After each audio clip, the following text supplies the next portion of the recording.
ওম নমো ভগবতে বাসুদেবায়। জয় শ্রীকৃষ্ণ। রাধে রাধে।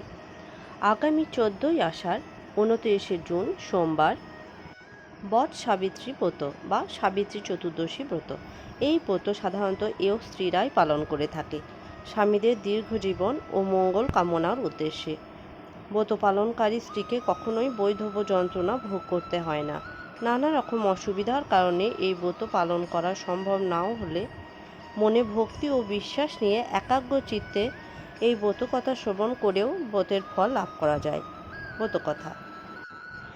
একদিন যুধিষ্ঠির মার্কণ্ডেয় মুনিকে জিজ্ঞাসা করলেন, হে মহাভাগ, আপনি সর্বজ্ঞ, আমায় বলুন, কোন রমণী বহু কষ্ট স্বীকার করিয়া আপন স্বামীর উদ্ধার সাধন করিয়াছিলেন? মার্কণ্ডেয় মুনি বললেন, হে ধর্মরাজ, অশ্বপতি নামে মদ্রদেশে এক ধার্মিক রাজা ছিলেন। তাহার মালবী নামে পতিব্রতা এক পত্নী ছিল। পুত্র কামনায় রাজা অশ্বপতি সাবিত্রী দেবীর আরাধনা করলেন। 14 বছর পরে সাবিত্রী দেবী রাজা অশ্বপতির আরাধনায় সন্তুষ্ট হইয়া রাজাকে বর দিল। তাহার একটি কন্যা সন্তান হইল। রাজা অশ্বপতি সাবিত্রী দেবীর সাধনায় প্রাপ্ত কন্যার নাম রাখলেন সাবিত্রী। কালক্রমে সাবিত্রী বিবাহের উপযুক্ত হইলে রাজা অশ্বপতি কন্যার বিবাহের জন্য পাত্রের সন্ধান করতে লাগলেন। কিন্তু সকল পাত্রই কন্যার দিব্য দেহজ্যোতি দেখিয়া মাথা নত করিয়া মা বলিয়া চলিয়া গেল। এদিকে সাবিত্রী মন্ত্রী সচিবের সহিত তপোবন দর্শন মানসে ভ্রমণ করিতে করিতে রাজ্যচ্যুত তপোবনবাসী শাল্য দেশাধিপতি রাজা দুমৎ সেনের পুত্র সত্যবানকে দেখিয়া মনে মনে তাহাকে পতিত্বে বরণ করলেন। তপোবন ভ্রমণান্তে সাবিত্রী গৃহে ফিরিয়া পিতার নিকট গেল। শেষকালে দেবর্ষি নারদ তথায় আসিয়া জিজ্ঞাসা করিলেন, হে রাজন, সাবিত্রী বিবাহে কি করিলেন? কোনো পাত্রের সন্ধান হইয়াছে কি? রাজা অশ্বপতি আপন কন্যাকে জিজ্ঞাসা করিলেন। সাবিত্রী কহিল, পিতা, শাল্য দেশাধিপতি মহারাজ দুমৎ সেনের পুত্র সত্যবানকে আমি মনে পতিতে বরণ করিয়াছি। সাবিত্রীর বাক্য শুনিয়া নারদ কহিলেন, হে রাজন, সাবিত্রী উপযুক্ত পাত্রে আত্মসমর্পণ করিয়াছে, কিন্তু সত্যবান অল্পায়ু। অদ্য হইতে যেদিন 1 বৎসর পূর্ণ হইবে সেই দিবস তাহার মৃত্যু ঘটিবে। এতএব সাবিত্রী সত্যবানের আশা ত্যাগ করিয়া অন্য কাহাকে পতিতে বরণ করুক। নারদের বাক্যে শ্রবণ করিয়া সাবিত্রী কহিল, হে মতিবান, যাহাকে আমি পতিতে বরণ করিয়াছি তিনি দীর্ঘায়ু হন বা অল্পায়ু হন, তিনি আমার পতিদেবতা। সাবিত্রীর এহেন বাক্য শ্রবণ করিয়া দেবর্ষি বারংবার তাহাকে নিষেধ করিলেন, কিন্তু কৃতকার্য হইতে পারিলেন না। তখন তিনি অশ্বপতিকে কহিলেন, সাবিত্রী দৃঢ় প্রতিজ্ঞ। তখন সত্যবানের সহিত উহার বিবাহ দিন। এই বলিয়া দেবর্ষি নারদ আপনার স্থানে চলিয়া গেল। রাজা অশ্বপতি অন্য কোনো উপায় না দেখিয়া সাবিত্রী ও পুরোহিতকে সঙ্গে লইয়া তপোবনে গমন করিলেন। তথায় রাজা দুমৎ সেনের সহিত সাক্ষাৎ করিয়া কহিলেন, হে মহারাজ, আমার এই কন্যা আপনার পুত্র সত্যবানকে পতিতে বরণ করিয়াছে। এতএব আপনি ইহাকে পুত্রবধূরূপে গ্রহণ করুন। দুমৎ সেন অশ্বপতির সেই বাক্য শ্রবণ করিয়া কহিলেন, হে রাজন, আমি রাজ্যহারা হইয়া তপোবনে বাস করিতেছি। আমরা স্বামী স্ত্রী উভয়েই অন্ধ। এইরূপ অবস্থায় আপনার কন্যাকে কেমন করিয়া পুত্রবধূরূপে গ্রহণ করিব? রাজা অশ্বপতি কহিলেন, মহারাজ, আমার কন্যা সত্যবান ব্যতীত অপর কাহাকেও পতিতে বরণ করবে না। কি আর করেন? রাজা দুমৎ সেন রাজ্যের সহিত কথা কহিয়া অনুমতি দিলেন। রাজা অশ্বপতি সাবিত্রীকে শালঙ্কারে সজ্জিত করিয়া মুনিগণের সাক্ষাতে সত্যবানের করে সমর্পণ করত নিজ গৃহে প্রত্যাগমন করিলেন। রাজকন্যা সাবিত্রী তেজস্বিনী বেশে শ্বশুর শাশুড়ি স্বামীর কায় মনপ্রাণে সেবা শুশ্রূষা করিতে লাগিলেন, আর মনে মনে দেবশ্রীর বাক্য স্মরণ করিয়া দিন গণনা করতে লাগলেন। গণনা করিতে করিতে দেখিতে পাইলেন যে দেবশ্রীর কথা মতো বৎসরের 3 দিন মাত্র আর বাকি আছে। তখন সাবিত্রী শ্বশুর শাশুড়ির আদেশ লইয়া উপবাস ব্রত সংকল্প করিল। পরে কথিত দিনে কাষ্ঠের জন্য সত্যবানের সহিত কুঠার ও ঝুড়ি লইয়া উভয়ে বনে গমন করিল। বনে গমন করিয়া সাবিত্রী ফলে ফুলে পরিপূর্ণ করিল। এদিকে কুঠার দ্বারা কাষ্ঠ ছেদন করিতে করিতে তাহার শিরঃপীড়া উপস্থিত হইল। সাবিত্রীর উরুদেশে মস্তক রাখিয়া ভূমিশয্যায় শয়ন করিলে সাবিত্রী দেবশ্রীর বাক্য স্মরণ করিয়া মনে মনে ভগবানের চরণে পতির প্রাণ ভিক্ষা প্রার্থনা করিতে লাগিল। কিছুক্ষণ পরে যখন যমরাজ সত্যবানের দেহ হইতে অরষ্ট প্রাণবায়ু বাহির করিয়া লইলেন, সাবিত্রী তখন ভয়শূন্য হইয়া ধীরে ধীরে পতির মস্তক ভূমিতলে রক্ষা করিয়া জোর হস্তে যমরাজের পশ্চাৎ অনুগমনে উদ্যতা হইলে যমরাজ তাহা দেখিয়া বলিলেন, হে সাধ্বী, তুমি গৃহে ফিরিয়া যাইয়া শাস্ত্রানুযায়ী পতির শ্রাদ্ধ ক্রিয়া সম্পাদন কর। যমরাজের বাক্য শ্রবণ করিয়া সাবিত্রী বলিল, হে ধর্মরাজ, আমি আমার পতিকে বন্ধন করিয়া উহার যথায় লইয়া যাইতেছেন, আমিও সেই স্থানে গমন করিব। ইহলোকে স্ত্রীর পতি ভিন্ন অন্য গতি নাই। সুতরাং তপস্যা, গুরুভক্তি ও পতিভক্তি এবং আপনার দয়ায় আমি সর্বত্র গমন করিতে পারিব। এ কথা বলিয়া সাবিত্রী যমরাজের স্তব করিতে লাগিল।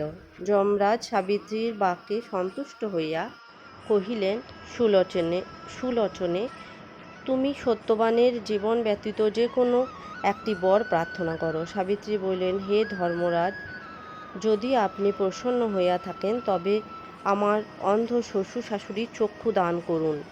যমরাজ তথাস্তু বলিয়া গমনে উদ্যত হইয়া কহিলেন, তুমি ক্লান্ত হইয়াছ, গৃহে ফিরিয়া যাও। সাবিত্রী কহিল, হে প্রভু, পতির নিকট পত্নী শ্রম কি? আমার স্বামীকে যেথায় লইয়া যাইতেছেন আমিও তথায় যাইব। এই বলিয়া সাবিত্রী যমরাজের বহু প্রকার স্তব করিল। যমরাজ সন্তুষ্ট হইয়া সত্যবানের জীবন ব্যতীত তুমি যে বর প্রার্থনা করিবে, আমি তোমার সেই প্রার্থনা পূর্ণ করিব। সাবিত্রী বলিলেন, আমার শ্বশুর শত্রুগণ কর্তৃক রাজ্য থেকে বিতাড়িত হইয়াছেন, তিনি যেন পুনরায় আবার রাজ্যপ্রাপ্ত হন। যমরাজ কহিলেন, তাহাই হইবে, এখন গৃহে ফিরিয়া যাও। সাবিত্রী জোর হস্তে আবার স্তব করিল। যমরাজ সন্তুষ্ট হইয়া কহিলেন, সত্যবানের জীবন ব্যতীত তুমি অন্য বর প্রার্থনা কর। সাবিত্রী বলিল, আমার পিতা পুত্রহীন, তাহাকে শতপুত্র প্রদান করুন। যমরাজ বলিল, তথাস্তু, এইবার তুমি গৃহে ফিরিয়া স্বামীর সৎকার কর। সাবিত্রী আবার করুণভাবে যমরাজের স্তব করিল। যমরাজ অতি সন্তুষ্ট হইয়া কহিলেন, সত্যবানের জীবন ব্যতীত তুমি চতুর্থ বর প্রার্থনা কর। সাবিত্রী বলিল, হে ধর্মরাজ, যেন সত্যবানের ঔরসে আমার গর্ভে শতপুত্র জন্মগ্রহণ করে, আমায় এই বর প্রদান করুন। যমরাজ বলিল, হে সাধ্বী, তাহাই হইবে, এইবার তুমি গৃহে ফিরিয়া যাও। সাবিত্রী বলিল, হে ধর্মরাজ, এক্ষণে আপনি আপনার ধর্ম রক্ষা করুন। আপনি বলেছেন যে সত্যবানের ঔরসে আমার গর্ভে শতপুত্র জন্মগ্রহণ করিবে। যমরাজ সাবিত্রীর বাক্য শুনিয়া লজ্জিত হইয়া সত্যবানের প্রাণবায়ুকে পাপমুক্ত করিলেন এবং কহিলেন, হে ভদ্রে, আমার প্রসাদে তোমার স্বামীর 400 বর্ষ পরমায়ু হইবে এবং তোমার সহিত নানাবিধ যজ্ঞাদি ধর্মানুষ্ঠান করত শতপুত্র লাভ করিয়া পরম সুখে কালাতিপাত করিবে। এই বলিয়া যমরাজ সত্যবানকে পুনরুজ্জীবিত করিয়া চলিয়া গেলেন। সত্যবান চেতনাপ্রাপ্ত হইয়া সাবিত্রীকে বলিলেন, প্রিয়ে, আমি বহুক্ষণ নিদ্রিত ছিলাম, তুমি আমায় জাগালে না কেন? সাবিত্রী কহিলেন, নাথ, সমস্ত কথা পরে বলিব, এক্ষণে আশ্রম ফিরিয়া চলুন। দেখুন কি গভীর রাত্রি, পিতা মাতা উৎকণ্ঠায় কালযাপন করিতেছেন। এদিকে দুমৎসেন ও তাহার পত্নী শয্যা হইতে উঠিয়া চক্ষু দ্বারা সকল দেখিতে পাইয়া আশ্চর্যান্বিত হইয়া পুত্র ও পুত্রবধূর অন্বেষণে গৌতম মুনির আশ্রমে উপস্থিত হইলেন এবং পুত্র ও পুত্রবধূকে দেখিতে না পাইয়া শোক প্রকাশ করিতে লাগিলেন।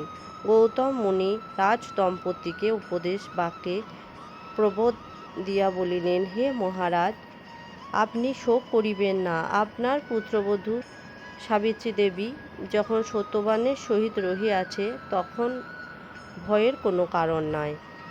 আপনারা যাহার কৃপায় চক্ষুরত্ন লাভ করিয়াছেন, তিনি সত্যবানকে রক্ষা করিবেন। ওই সময় সত্যবান সাবিত্রীর সহিত তথায় উপস্থিত হইল।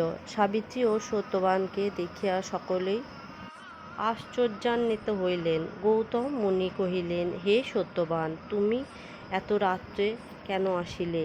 তোমাদের না দেখিয়া তোমার পিতামাতা অত্যন্ত কাতর হইয়াছেন। সাবিত্রী কহিল, হে দ্বিজোত্তম, আমার স্বামী কাষ্ঠ আরোহণকালে শিরপীড়ায় অত্যন্ত কাতর হইয়াছিলেন। গৌতম মুনি কহিলেন, হে দেবী, বনমধ্যে যে ঘটনা ঘটিয়াছিল তাহা বিস্তার করিয়া আমাদের নিকট বর্ণনা করো। সাবিত্রী বলিল, হে মহাভাগ, দেবর্ষি নারদের বাক্যে সত্য পরিণত হইয়াছিল। বনমধ্যে কাষ্ঠ আরোহণকালে আমার স্বামীর মৃত্যু হয়।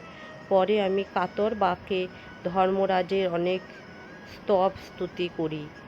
তিনি সন্তুষ্ট হইয়া আমার স্বামীর জীবনদান করিলেন এবং আমার শ্বশুর শাশুড়ির চক্ষুদান, তাদের ভ্রষ্ট রাজ্যপ্রাপ্তি, আমার পিতার শতপুত্র ও আমার শতপুত্র এবং আমার স্বামীর 400 বর্ষ পরমায়ু হইবে। ধর্মরাজ যমের নিকট এই বর প্রাপ্ত হইয়াছি। তাহার পর সাবিত্রী শ্বশুর শাশুড়ি ও স্বামীর সহিত কুটিরে গমন করিল। শম্ভদেশে হইতে পরদিবসে মন্ত্রী, সেনাপতি, প্রজা সকল আসিয়া মহারাজ দুমৎসেনকে অভিবাদন করিয়া বলিলেন, মহারাজ, আপনার শত্রুগণ বিনষ্ট হইয়াছে, আপনি স্বরাজ্যে ফিরিয়া রাজ্যভার গ্রহণ করুন। অনন্তর রাজ্যে স্বরাজ্য আসিয়া মহারাজ দুমৎসেন প্রিয়পুত্র সত্যবানকে যৌবরাজ্যে অভিষিক্ত করিলেন। কালক্রমে সত্যবানের 100 পুত্র জন্মগ্রহণ করিল এবং সাবিত্রীর 100 সহোদরও জন্মগ্রহণ করিল। মার্কণ্ডেয় মুনি কহিলেন, হে মহারাজ, এইরূপ পতিব্রতা সাবিত্রী পিতৃকুল ও শ্বশুরকুল উদ্ধার করিয়া পরম সুখে কালযাপন করিতে লাগিল। কায় মনোপ্রাণে যে রমণী সাবিত্রী ব্রতকথা শ্রবণ করে, তাহাকে কখনো বৈধব্য যন্ত্রণা ভোগ করতে হয় না। সন্তান সন্ততি সহ চিরকাল স্বামীর সহিত পরম সুখে কালাতিকাল করেন। ব্রতবিধান: জ্যৈষ্ঠ মাসের কৃষ্ণ চতুর্দশীর নাম সাবিত্রী চতুর্দশী। ওই দিন উপবাসী থাকিয়া যথাবিধি সাবিত্রী দেবীর পুজো করিয়া আহুতি প্রদান করিবে। ব্রতান্তে ব্রাহ্মণ ভোজন করাইয়া দক্ষিণা দেবে। ব্রতের আগের দিন হবিষি করিয়া থাকিতে হয়। এই ব্রত 14 বছর উদযাপন করিতে হয়। এই ব্রত কথা শ্রবণ করে যদি আপনি উপকৃত হন, তাহলে একটা লাইক দিয়ে আমার চ্যানেলটাকে সাবস্ক্রাইব করে দেবেন আর কমেন্টে লিখে যাবেন, জয় শ্রীকৃষ্ণ। ঈশ্বরের কাছে প্রার্থনা করি আপনি আপনার পরিবার নিয়ে সুস্থ থাকুন।